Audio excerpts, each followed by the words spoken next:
નમસ્કાર વિદ્યાર્થી મિત્રો. પાઠ 5 ભાગ પહેલો, ભારત આઝાદી તરફ પ્રયાણ. અહીંયા આ પાઠમાં આપણે દેશ આઝાદ થયો એ સમયની ઘટનાઓ વિશે વિસ્તૃત રીતે ભણવાનું છે.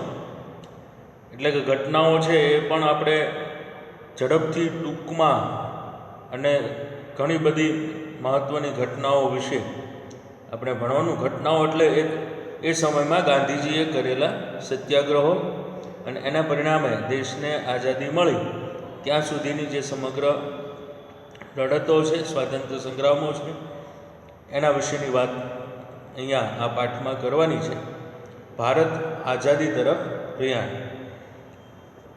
અહીંયા 1920થી લઈને 1947ના ગાળાને ગાંધીયુગ તરીકે ઓળખવામાં આવે છે. ગાંધીયુગ એટલા માટે કે ગાંધીયુગના આંદોલનો એ સમય દરમિયાન બહુ મોટા પ્રમાણમાં ભારતમાં ભારતીય રાષ્ટ્રીય કોંગ્રેસના નેજા હેઠળ, ગાંધીજીના નેતૃત્વ હેઠળ આ આંદોલનો થયા હતા, લડતો થઈ હતી. ભારતીય રાષ્ટ્રીય ચળવળના આ બીજો તબક્કો છે. બંધારણીય હકોની પ્રાપ્તિની લડતનો આ તબક્કો છે. એટલે કે આપણને જે જરૂરી હક્કો મળવા જોઈએ બંધારણીય, એ હક્કો પ્રાપ્ત થાય એ માટે થઈને આ લડતો છે એ યોજાઈ હતી. એટલે 1920થી લઈને 1947 એ ગાંધીયુગ તરીકે ઓળખવામાં આવે છે. બંધારણમાં આપણને જે સુધારાઓ મળવા જોઈએ એ સુધારાઓને લઈને આપણે જે લડતો કરી હતી ગાંધીજીના નેતૃત્વ નીચે, એ લડતો અંતે સાથોસાથ સ્વાતંત્ર્ય પ્રાપ્તિની લડતો પણ હતી. આંદોલનમાંથી, જે પ્રવાહોમાંથી આપણે જે પસાર થયા એની એક સંકુલ અસર, એટલે કે સમગ્ર જે અસર ઊભી થઈ, જેના વિશેની વાત અહીંયા આ પાઠમાં તમારે ભણવાની છે. એમાં પહેલાં આપણે સાયમન કમિશન વિશે જોઈએ. સાયમન કમિશન 1927, મોન્ટેગ્યુ ચેમ્સફોર્ડ સુધારા, અહીંયા એને મોન્ટફોર્ડ સુધારા તરીકે ઓળખવામાં આવે છે. 1919માં આ મોન્ટફોર્ડ સુધારા આપવામાં આવ્યા હતા અને એક જોગવાઈ એ હતી કે આ સુધારાનો અમલ કઈ રીતે થયો, આ સુધારાની જરૂરિયાત અંગે અભ્યાસ કરવા માટે થઈને 10 વર્ષ પછી એક કમિશન નીમવું એવું નક્કી થયું હતું. પરંતુ એ પહેલાં જ 2 વર્ષ પહેલાં સાયમન કમિશનની નિમણૂક કરવામાં આવી. એટલે કે 8 વર્ષે આ કમિશનની નિમણૂક કરવામાં આવી. તમે આગળના પાઠમાં ભણી ગયા કે સાયમન કમિશન વહેલા નિમવું પડ્યું. શા માટે? તમે ભણી ગયા છો એટલે તમને ખ્યાલ હશે ચોથા પાઠમાં, કે નથી ભણ્યા?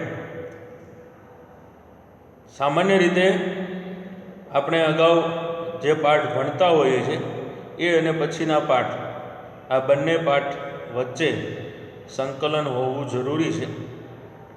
મોતીલાલ નહેરુ અને એના નેતૃત્વ હેઠળ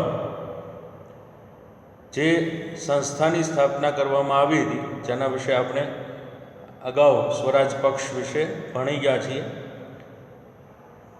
ચિત્તનદાસ મુનશી અને મોતીલાલ નહેરુ આ બંને સ્વરાજ પક્ષની સ્થાપના 1923માં કરી હતી અને 19 નવેમ્બર 1923ની ચૂંટણીમાં ઝળહળતો વિજય પ્રાપ્ત થયો અને 1926માં સ્વરાજ પક્ષ માત્ર મદ્રાસ પ્રાંત સિવાય બીજી કોઈ જગ્યાએ આવ્યું નહીં અને સ્વરાજ પક્ષ છે એ નિષ્ફળ બન્યું. તો એ સ્વરાજ પક્ષને કારણે સાયમન કમિશન 2 વર્ષ પહેલાં નીમવું પડ્યું. જ્હોન સાયમનના અધ્યક્ષ પદે, એટલે કે અધ્યક્ષપણા નીચે રચાયેલ જે કમિશન છે, જેને સાયમન કમિશન એવું નામ આપવામાં આવ્યું. કારણ કે કોના અધ્યક્ષ પદે રચાયું હતું? જ્હોન સાયમનના અધ્યક્ષ પદે. આ કમિશનમાં 7 સભ્યો હતા અને બધા જ સભ્યો કોણ હતા? અંગ્રેજો હતા. હકીકતમાં ભારતને બંધારણીય સુધારા આપવા હોય તો ભારતને કેવા પ્રકારના સુધારાની જરૂર છે? એટલે કે હિન્દીઓના દુઃખ દર્દને હિન્દી જ સમજી શકે એ વિચારથી આ કમિશનમાં હિન્દી સભ્યો સામેલ કરવાની ભારતીયોએ ભલામણ કરી હતી. પરંતુ અંગ્રેજોએ એ ભલામણ સ્વીકારી નહીં, કારણ કે એમને કોઈ સુધારા આપવામાં રસ જ નહોતો, અને એને કારણે ભારતીયોએ સાયમન કમિશનનો બહિષ્કાર કરવાનું નક્કી કર્યું. સાયમન કમિશનના ભારતના આગમન સમયે જ લોકોએ હડતાળ, સભા, સરઘસ, સાયમન ગો બેકનો સૂત્રોચ્ચાર એટલે કે એના નારાઓ સાથે કાળા વાવટાઓ ફરકાવી અને એનો વિરોધ કર્યો, જેની સામે સરકારે દમન નીતિનો આશરો લીધો. અને એને કારણે ભારતના એ સમયના ખૂબ મોટા મહત્ત્વના કદાવર નેતાઓમાં, એના ભોગ બનનાર નેતાઓમાં મુખ્યત્વે લાલા લજપતરાય, ગોવિંદ વલ્લભજી પંત અને જવાહરલાલ નહેરુ હતા. લાહોરમાં સરઘસની આગેવાની લાલા લજપતરાયે લીધી હતી, પરંતુ આ સરઘસમાં અંગ્રેજોના લાઠીચાર્જને કારણે ગંભીર રીતે લાલા લજપતરાય ઘાયલ થયા હતા, અને થોડા સમય બાદ એમનું અવસાન થયું. તમે આ વાત છે એ વિસ્તૃત રીતે કદાચ પ્રાઇમરીમાં ભણ્યા હશે. જ્હોન સાન્ડર્સ નામના અધિકારી હતા, એમના આદેશને કારણે લાલા લજપતરાય ઉપર લાઠીચાર્જ થયો અને એનું અવસાન થયું ટૂંકી બીમારીમાં, માંદગીમાં. એટલે લાલાના મૃત્યુના સમાચારથી ભગતસિંહ, સુખદેવ, રાજગુરુ આ બધા ક્રાંતિકારીઓ ઉશ્કેરાયા હતા. લાઠીચાર્જનો આદેશ આપનાર અંગ્રેજ પોલીસ અધિકારી સાન્ડર્સની ગોળી મારીને એમણે હત્યા કરી નાખી. એટલે આમ સાયમન કમિશન જે સુધારા આપવા માટે થઈને હોવું જોઈએ, સુધારા આપવા માટે જ બનાવવામાં આવ્યું હતું, પણ અંગ્રેજોને કોઈ વિશેષ સુધારાઓમાં રસ હતો નહીં, એટલે સાયમન કમિશન એને કારણે એનો વિરોધ થયો અને નિષ્ફળ ગયું. એ પછી નહેરુ કમિટી, સાયમન કમિશનનો બહિષ્કાર થતાં એ સમયના હિન્દી વજીર બર્કન હેન્ડ, એમણે સાયમન કમિશનનો ખરડો રજૂ કરતાં એવું જણાવ્યું કે હિન્દના નેતાઓ બધા પક્ષોને અનુકૂળ હોય એવા પ્રકારનું બંધારણ ઘડી આપે તો બ્રિટિશ સરકાર આવા બંધારણ ઉપર વિચાર કરશે. આ આહવાનને, આ જે પડકાર છે એ પડકાર સમજી અને હિન્દી રાષ્ટ્રીય મહાસભાના પ્રમુખ મોતીલાલ નહેરુ, આ મોતીલાલ નહેરુના પ્રમુખ પદે એક નહેરુ કમિટીની રચના થઈ, અને એમણે આ બંધારણીય પડકારને ઉપાડી લીધો અને અહેવાલ આખો જે તૈયાર કર્યો, જે અહેવાલને નહેરુ અહેવાલ તરીકે ઓળખવામાં આવે છે, જેમાં મુખ્ય મુદ્દાઓ સાંસ્થાનિક સ્વરાજ એટલે કે ડોમિનિયન સ્ટેટ, સ્વતંત્ર ન્યાયતંત્ર, મૂળભૂત અધિકારો, પુખ્ત વય મતાધિકાર જેવા મહત્ત્વના અધિકારો અને મહત્ત્વના કાયદાઓ છે એ આ અહેવાલમાં હતા, જે આજે પણ આપણા બંધારણમાં જોવા મળે છે. તો એ બધાનો સમાવેશ એ સમયે મોતીલાલ નહેરુની આગેવાની નીચે આખું કમિશન જે બન્યું, અને એમણે ખૂબ સારો એવો અહેવાલ જે આપ્યો, જેને નહેરુ કમિટી અહેવાલ તરીકે ઓળખવામાં આવે છે. પરંતુ અંગ્રેજ સરકાર કોઈ આપણને સુધારા આપવા માગતા નહોતા, એટલે આ જે અહેવાલની ભલામણો હતી એ એમણે સ્વીકારી નહીં.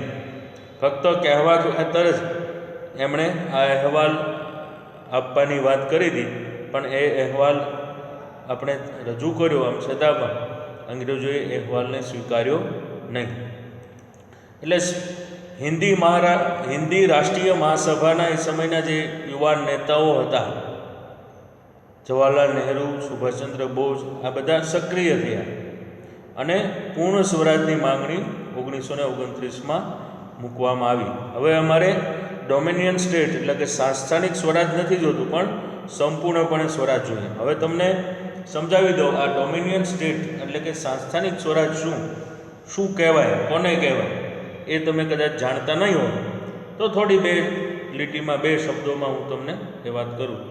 ડોમિનિયન સ્ટેટ એટલે એવા પ્રકારનું સ્ટેટ કે જેમાં અંગ્રેજોનું રાજ્ય હોય, અંગ્રેજોનો સંપૂર્ણપણે રાજ્ય ઉપર અધિકાર હોય, પણ સ્થાનિક કક્ષાએ એટલે કે પ્રાંત કક્ષાએ, જિલ્લા કક્ષાએ, તાલુકા કક્ષાએ, ગ્રામ્ય કક્ષાએ કોનું શાસન હોય? સ્થાનિક લોકોનું શાસન હોય. એટલે વાસ્તવમાં તો બ્રિટિશરોનું જ શાસન હતું, પણ સ્થાનિક કક્ષાએ બ્રિટિશરોને બદલે ભારતના લોકો શાસન કરે. એટલે સંપૂર્ણપણે અહીંયા સ્વરાજની વાત નહોતી. એટલે ભારતના કેટલાક યુવા નેતાઓએ એટલે કે જવાહરલાલ નહેરુ, સુભાષચંદ્ર બોઝ જેવા નેતાઓ સક્રિય થયા અને એમણે પૂર્ણ સ્વરાજની માંગણી કરી, એટલે કે પૂર્ણ સ્વરાજની હિમાયતી હતા અને એમણે માગણી કરી. એટલે સાંસ્થાનિક સ્વરાજથી યુવા વર્ગને સંતોષ નહોતો. પરિણામે રાવી નદીના તટે એટલે કે કિનારે લાહોર ખાતે જવાહરલાલ નહેરુના અધ્યક્ષપદે એક હિન્દી રાષ્ટ્રીય મહાસભાનું સંમેલન યોજાયું હતું. આ હિન્દી રાષ્ટ્રીય મહાસભા એ પૂર્ણ સ્વરાજનો ઠરાવ પસાર કર્યો. એટલે કે હવે આપણે સાંસ્થાનિક સ્વરાજ નથી જોઈતું પણ પૂર્ણ સ્વરાજ જોઈએ. અને ત્યારબાદ 26મી જાન્યુઆરી 1930ના દિવસે સ્વતંત્રતાના શપથ લઈ અને પ્રથમ સ્વાતંત્ર્ય દિનની ઉજવણી કરવામાં આવી. કોણે? હિન્દી રાષ્ટ્રીય મહાસભાના યુવા વર્ગના જે નેતાઓ હતા એમણે હવે સ્વરાજ સંપૂર્ણપણે સ્વરાજ જોઈએ અને એ માંગણી સાથે સરકારનો વિરોધ કરવા માટે 26 જાન્યુઆરી 1930ના દિવસે સ્વતંત્રતાના શપથ લઈ અને પ્રથમ સ્વાતંત્ર્ય દિન ઉજવો. એટલે કે હવે અમે સંપૂર્ણપણે સ્વતંત્ર છીએ, અંગ્રેજોનું શાસન નથી એવું માનીને એના વિરોધ કરવા માટે આવા પ્રકારે સ્વાતંત્ર્ય દિન ઉજવવામાં આવ્યો. અને એ પછી જ્યાં સુધી દેશને સ્વતંત્રતા મળી ત્યાં સુધી 26મી જાન્યુઆરીના દિવસને સ્વતંત્રતા દિન તરીકે પ્રતિવર્ષ ઉજવવાનું નક્કી કર્યું હતું. એટલે આમ દર વર્ષે 26મી જાન્યુઆરીના દિવસે સ્વાતંત્ર્ય દિનની ઉજવણી થતી હતી. એ પછી દેશ આઝાદ થયો એટલે આ દિવસનું મહત્ત્વ જાળવવા માટે થઈને આપણે બંધારણ એ દિવસે અમલમાં મૂક્યું. એટલે કે બંધારણ વહેલું તૈયાર થઈ ગયું હોવા છતાં પણ આપણે નવેમ્બર 1929માં તૈયાર થઈ ગયું હતું. આમ છતાં પણ આપણે જાન્યુઆરી 1930માં 26 જાન્યુઆરી નવેમ્બર 1949માં તૈયાર થઈ ગયું હતું. પણ આમ છતાં આપણે 26મી જાન્યુઆરી 1950ના દિવસે બંધારણનો અમલ કર્યો. એટલે કે થોડું 2 મહિના મોડું અમલ કર્યું. આ અમલ કરવા પાછળનો મુખ્ય આશય શું હતો કે 26મી જાન્યુઆરીનો દિવસ લોકો કાયમ માટે દેશ આઝાદ થયા પછી પણ લોકો યાદ રાખે એ માટે થઈને 26મી જાન્યુઆરીના દિવસને આપણે ત્યારથી પ્રજાસત્તાક દિન તરીકે ઉજવીએ છીએ. એ પહેલાં સ્વતંત્રતા દિન તરીકે, એટલે કે આપણે ગુલામ હતા અંગ્રેજોના શાસન દરમિયાન આપણે એને સ્વતંત્રતા દિન તરીકે ઉજવતા હતા અને દેશ આઝાદ થયો એ પછી આપણે પ્રજાસત્તાક દિન તરીકે ઉજવવા માંડ્યા. દાંડી યાત્રા. ગાંધીજીએ મીઠાના કાયદાના ભંગ માટે થઈને જે લડતનું આયોજન કર્યું હતું એ લડત એટલે કે દાંડી યાત્રા 12મી માર્ચથી લઈને 6ઠી એપ્રિલ 1930માં આ દાંડી યાત્રા યોજાઈ હતી. આ દાંડી યાત્રા યોજાવા પાછળનું કારણ તમે બધા કદાચ જાણતા હશો કે મીઠાના કાયદાના જે અન્યાયી કાયદો હતો એ કાયદાના ભંગ માટે થઈને સવિનય કાનૂન ભંગના એક આંદોલનના ભાગરૂપે ગાંધીજીએ દાંડી ગામે દરિયા કિનારે જઈ અને મીઠાના કાયદાનો ભંગ કરવાનું નક્કી કર્યું. આ જે યાત્રા છે એને દાંડી યાત્રા તરીકે ઓળખવામાં આવે છે. 11મી માર્ચની સાંજે ગાંધીજી આશ્રમમાં સાબરમતી આશ્રમમાં હજારો લોકોની જનસભાને સત્યાગ્રહનો સંદેશો આપ્યો અને લોકોને એવું સમજાવ્યું કે ધરપકડ થાય તો પણ મક્કમતાપૂર્ણ અહિંસક રીતે સરકાર સામે આપણે લડત આગળ વધારવાની છે એવો અનુરોધ કર્યો. એટલે કે એવું લોકોને કહ્યું. કારણ કે અગાઉ જે ચોરી ચોરાનો બનાવ બન્યો હતો એ બનાવ પછી ગાંધીજીને અસહકારનું આંદોલન કરવા માટે થઈને જે રીતે આ દમન નીતિનો આશરો લીધો ચોરી ચોરા ગામના લોકોએ, એને કારણે ગાંધીજીએ સંપૂર્ણપણે અહિંસક જ સત્યાગ્રહ કરવો એવું લોકોને સમજાવ્યું કે અંગ્રેજો કોઈ પણ પ્રકારે લાઠીચાર્જ કરે પણ આપણે હિંસાનો આશરો લેવાનો નથી. સરકાર સામે આપણે અહિંસક રીતે લડત આગળ વધારવાની છે એવો અનુરોધ કર્યો. એટલે કે એવું એમણે કહ્યું. અમદાવાદના સાબરમતી આશ્રમ, હરિજન આશ્રમ હવે એને ગાંધી આશ્રમ તરીકે ઓળખવામાં આવે છે. ત્યાંથી 12મી માર્ચ 1930ના રોજ વહેલી સવારે વૈષ્ણવજન તો તેને કહીએ જે પીડ પડાઈ જાણે રે, આવું ગીત ગાતા ગાતા ભણે નરસૈયો જેનું દર્શન કરતા કુળ એકોતર તાર્યા રે. આ ઉપરાંત શૂર સંગ્રામ કો દેખ ભાગે નહીં, દેખ ભાગે સોય શૂર નહીં, એ એવા ખૂબ સરસ મજાના ગીતો ભજનો ગાતા ગાતા આ દાંડી યાત્રાનું મહાપ્રયાણ શરૂ થયું. એટલે કે બહુ મોટી પ્રમાણમાં લોકો આ દાંડી યાત્રા શરૂ કરી હતી. ગાંધીજીના નેતૃત્વ નીચે આખી યાત્રા સરોજની નાયડુ, મહાદેવભાઈ દેસાઈ સહિતના લોકોએ આ દાંડી યાત્રાની શરૂઆત કરી હતી. અમદાવાદથી દાંડીનું અંતર આશરે 370 કિલોમીટર હતું. એટલે કે અહીંથી લઈને અહીંયા તમે જે સ્પષ્ટ આ જે લાઈન જોઈ શકો છો એ દાંડી યાત્રાનો આખો રૂટ છે. એટલે કે અમદાવાદથી લઈને દાંડી સુધીનું 370 કિલોમીટરનું અંતર આ યાત્રામાં જોવા મળતું હતું. દાંડી યાત્રામાં અસલાલી, બારેજા, નડિયાદ, આણંદ, બોરિયાવી, રાસ, જંબુસર, ભરૂચ, સુરત, નવસારી જેવા નાના મોટા નગરોમાં ગાંધીજીએ સભાઓ ભરી અને લોકોને સવિનય કાનૂન ભંગ શા માટે, મીઠાના કાયદાનો ભંગ શા માટે એની સમજ આપતા અને એ રીતે આગળ યાત્રામાં આગળ વધતા હતા. એટલે કે જ્યાં જ્યાં પણ એ વચ્ચે રોકાતા ત્યાં ત્યાં આવા પ્રકારે સત્યાગ્રહનો સંદેશો આપતા હતા. ભાટ મુકામે 29 માર્ચ 1930ના રોજ એમણે એવું કહ્યું હતું કે હું કાગડા કૂતરાના મોતે મરીશ, પરંતુ સ્વરાજ નહીં મળે ત્યાં સુધી આશ્રમમાં પાછો નહીં ફરું. એટલે કે જ્યાં સુધી દેશને આઝાદી નહીં મળે ત્યાં સુધી હું આશ્રમમાં પાછો નહીં ફરું. અને આ કૂચ જે કંઈ ગામોમાં પસાર થઈ ત્યાં ગામના લોકોમાં પણ ઉત્સાહ ખૂબ સારો એવો હતો. લોકો રસ્તાઓની સફાઈ કરતા હતા, રસ્તા ઉપર પાણી છાંટતા હતા, ગામના પ્રવેશ દ્વાર આગળ તોરણો બાંધતા હતા, શણગારતા હતા. અને આવી રીતે યાત્રા ભારે રસપૂર્વક લોકોમાં આ યાત્રાએ અપૂર્વ જાગૃતિ અને અજબ ગજબની શ્રદ્ધા અને ચેતના અને એકતા જગાવવાનું અદ્ભુત કાર્ય આ યાત્રા દરમિયાન થયું હતું. દેશભરમાં, સમગ્ર દેશમાં સત્યાગ્રહનું મોજું ફરી વળ્યું. ગાંધીજી અને એમના સાથીદારો સાથે 24 દિવસની પદયાત્રા કરી અને 5મી એપ્રિલ 1930ના રોજ ગાંધીજી દાંડી પહોંચ્યા હતા. એટલે આમ આખી યાત્રા છે એ યાત્રામાં લોકોને જાગૃત કરવાનું ગાંધીજીએ કામ કર્યું હતું. પદયાત્રા એટલે ફક્ત ચાલીને જવું એવું નહીં, પણ સાથોસાથ રચનાત્મક કાર્યક્રમો પણ કરતા હતા, લોકોને સમજાવતા હતા.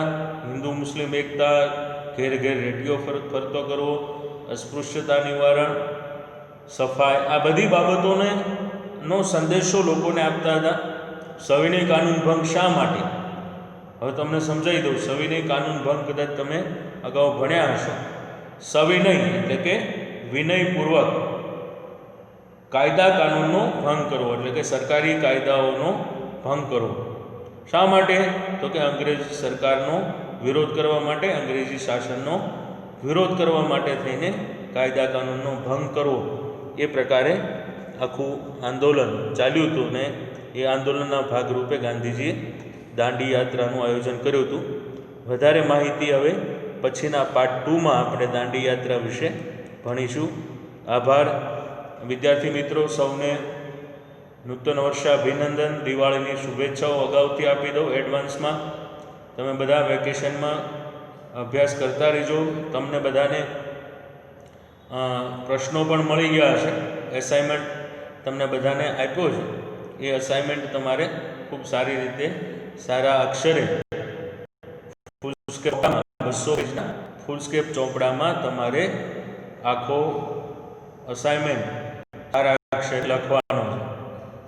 પણ એક વાત ખાસ ધ્યાન રાખજો, મોટા ભાગે આવું થતું હોય છે, હું કરતો હોઉં છું, કે તમે બધા શું કરો છો, અસાઇનમેન્ટના પ્રશ્નો અમે આપીએ છીએ, એ પ્રશ્નો એવા હોય છે કે જે મહત્ત્વના હોય છે. અને એ પ્રશ્નો મોટા ભાગે તમારા પરીક્ષામાં પણ પૂછાઈ શકે એવા પ્રકારના હોય છે. પણ તમે શું કરો છો? એ પ્રશ્નો કાપીને લખો છો, પૂરેપૂરો જવાબ એનો લખતા નથી. અને આ નોટબુકમાં આ જે કાપીને લખવાની ટેવ પડે છે ને, એ ટેવ તમને પરીક્ષામાં પણ મુશ્કેલી પાડે છે. પરીક્ષામાં પણ તમે કાપીને લખો છો, અને કાપીને લખો એટલે પૂરેપૂરું માહિતી, પૂરેપૂરું લખાણ પ્રશ્નનું ન હોય એટલે અમે શું કરીએ? પૂરા માર્ક આપીએ નહીં. એટલે વિદ્યાર્થી મિત્રો, આ જે ખરાબ ટેવ છે કાપીને લખવાની, એ ભૂલી જજો, એ ટેવ સુધારજો અને પૂરેપૂરા જવાબ લખજો અને સારા અક્ષરે લખજો. આભાર.